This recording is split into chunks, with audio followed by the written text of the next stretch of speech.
Have you ever ran a Thieves Guild campaign or just had your players tangling with a Thieves Guild for part of a story arc? And you can't figure out what to do with the downtime, or you've got this great idea for a heist or a main quest, but can't figure out how to really fill it out with things that are appropriate to that quest? Well, that's what this video is for. We're going to talk about side hustles. Welcome to Dungeon Brew. So I'm going to talk about side hustles today, and what I mean by that are basically things that players can potentially do with some of their downtime between main quests involving a Thieves Guild, or something that if you have a larger quest where it's a heist or something like that, these are the kinds of things that you can kind of plug into part of that heist, like the preparation stages, to make it feel like it's more full, there's more going on with it, and there are more challenges associated with getting to the big payoff at the end. And for that, I have three that I'm going to talk about in pretty good detail here. Gambling, counterfeiting, and smuggling. So, to start out with, I'm going to talk about gambling, which obviously, you know, this is something, if you've been following the channel for a while, in November I did a ton of videos about gambling and dice games and things like that, and that's really kind of where this fits in. For one, it's a good downtime activity that makes sense within a Thieves Guild, where at the end of a major quest, or the in between major quest lines in a Thieves Guild, it would make a lot of sense to have your player characters sit down in the guild and sit around and play dice, basically. They have all their winnings, or they have all of their payment. Obviously, there's always the possibility of sleight of hand checks, or trying to get the one up on the other members there. And I would imagine, depending on the Thieves Guild itself, maybe that's something that's really frowned upon, or maybe it's something that's expected. Alternatively, the guild could be running a gambling den that's open to the public. The players might be tasked with spotting cheats, ensuring high rollers lose at the right time, or subtly fixing games without causing suspicion. So it might not be something where they're actively involved in the gambling process, but they are kind of the folks that are wandering around inside and passing hand signals and things like that back and forth, and just kind of gives them something else to do as a filler in between games.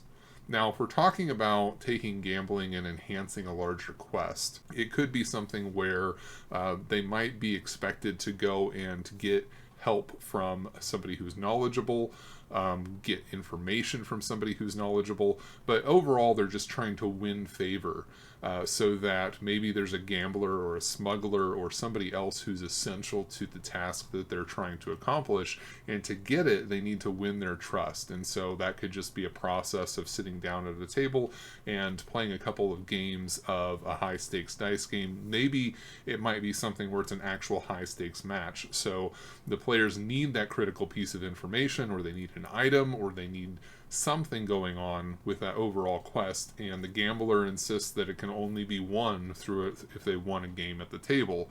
So then the players are going to have to figure out what they have to put forward in order to be able to win that information. What are the stakes? Okay, so the next one is counterfeiting. So obviously the first one would be producing fake goods. So the guild would operate a workshop, produce counterfeit documents, coins, magic items, that type of thing, and the players might be involved in that operation, just in terms of assisting in the process of creating it, or ensuring that it meets certain criteria, that type of thing. In terms of engagement here, I think that this is a good passive thing that could exist on the side. So something that might be pitched to the players as, during your free time you can do this, and you can have skill checks, that type of thing, to see if you're effective at either producing it or overseeing the operation, depending on where their skills lie specifically, and then allowing them to gain some kind of benefit from that, whether financial or otherwise. The other thing can be that there are quality control for incoming goods from other areas, like outside the guild. So maybe they have suspicions that they are receiving counterfeit items, and the players are called on to verify authenticity. And this could be simple appraisal, or it could lead to discovering a larger quest line, potentially with rival forgers or encroaching guilds coming into the area, but it's definitely the kind of thing where it is a good jumping off point for potential quests, but it's also the kind of thing that can allow for skill challenge roles that exist between sessions or between larger quests. So this could be the kind of thing for a larger quest where maybe it has to do with some kind of MacGuffin that's needed in order to be able to accomplish a heist. And I think that this potentially could be the kind of thing where it's good maybe as low-level thieves. They're sent out and saying, hey, you're in charge of going and doing this deal with, Bob Nobody, who has the thing that we're looking for. And what can be fun about that is just allowing the players to play through the interaction normally. It seems like they're supposed to be going that, like, they're given the gold from the guild in order to go pay for an item, and if they're not careful, they get a counterfeit item. And for many players, this may not be something that they're thinking of or they're aware of. They're just like, oh, well, that went off without a hitch. There wasn't like any combat encounter. We just got paid for it. And so they get the item and they come back to the guild, and the guild master or whoever's in charge of the heist is going, you brought us a fake. Like, this isn't what we're looking for. But on the other hand, it's also the kind of thing where you have players who are aware they're going to cast something like Detect Magic or Identify to make sure that the item that they're getting is correct. And then you end up with an alternate, storyline of, yeah, we went to go get it, we figured out it's a fake, we came back with the money because we know it's not real. So then it becomes a process of hunting down the real item, or shaking down the person they were supposed to buy it from to figure out where the real item is, why it's not there, why they were lied to. And you can really open up a lot of options just by including what seems to be a simple interaction, go pick up the item, and turning it into something bigger. Alternatively, there could be a fake payment involved. So you could go two different directions with this. Either they're supposed to be getting payment and that payment is fake, or the players are supposed to be going and purchasing an item and they're given fake money. Now, whether or not they're aware that it's a fake payment is entirely up to what makes sense for your quest, but it could be fun either way, where the players are trying to hide the fact that they've got basically what looks like a chest full of gold, but it's a bunch of iron coins that are painted with gold paint, or it's the kind of thing where they don't know that. They just have the chest full of money, they think that it's full of gold, and they go to buy it and realize maybe during the middle of that negotiation that they actually have fake money. Any of those, I think, are very interesting options to just kind of enhance what is actually going on in those interactions and make things feel like they're a little bit more uncertain than you would normally expect, and just adds a little bit of a hitch to make that overall interaction or that overall quest line more interesting and engaging. Okay, so finally I want to talk about smuggling. So for smuggling, for fillers, obviously running contraband and that type of thing is pretty easy. Players are being asked to deliver something, just across the city. And again, this could be a skill check. It could be something that's a little bit more involved if you wanted to do some mini quests and things like that. But it becomes a process of doing things like skill checks to avoid guards, rival guilds, nosy citizens, and that type of thing, and then ultimately pulling off the trade. So it could be a skill challenge thing, it could be a mini quest, but it's definitely the kind of thing that works really well in between larger quests. There could also be something where you have hidden stashes where goods are supposed to be either dropped off or picked up. So, barrels, sewer grates, loose stones, those types of things. Players may be tasked with either retrieving items or setting up new drop points while avoiding detection.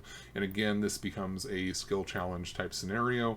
And I think that, again, it just allows players to have something to do with their free time if you're wanting to run a larger guild-based type campaign. You also have options for things like bribing guards for payment in order to overlook the guild's smuggling routes. And this really is something that can go a little bit broader. It could include the counterfeit option as well. But basically the idea is that they need to pay the guards, and the guard is corrupt, obviously, and willing to take bribes. So it could be a process of, are we negotiating? Are we threatening? Is the guard becoming more demanding and wanting higher payments for things? Are they going to be tasked with eliminating the guard or finding blackmail information on the guard in order to ensure that he remains loyal? You know, I think you can take it kind of in a variety of situations, but again, this could be something as simple as a side quest or a side hustle where the players are just responsible for making sure that that information is delivered or that money is delivered to the corrupt guard, all the way through, again, kicking off a quest line into something larger where suddenly the guards are getting greedier and wanting more money, and they have to figure out why. So in terms of enhancing the larger quest, so this might be something where, again, we're talking about smuggling. The players are trying to secure passage for the MacGuffin. So they have something that has to be transported through a heavily guarded territory, so players are going to have to smuggle it without alerting authorities or and using creative concealment or distraction. So that there are spells that exist like Nistel's Magic Aura, where they're trying to change the aura of a magic item. They could be going through a process of, you know, securing a wagon that has hidden compartments, and then they have something like a lead-lined box in the inside that would hide the magical value of whatever it is. Any number of things where they're trying to hide whatever it is, and then it becomes a series of skill challenges, potentially fighting off rival guilds or law enforcement in order to be able to get the item from point A to point B. Another option would be something that I want to call diversion smuggling. So this would be part of a larger mission. The players are tasked with smuggling decoy items to distract guards or rivals and allowing the real objective to pass unnoticed. So it's not even something where the players themselves have it. You could have this kind of fun, almost farcical thing where the players are actually supposed to get caught, but there's not anything illegal that they're doing because what they have is fake. It's not real. And so the guild kind of knows that, yes, these are all going to be our fall guys.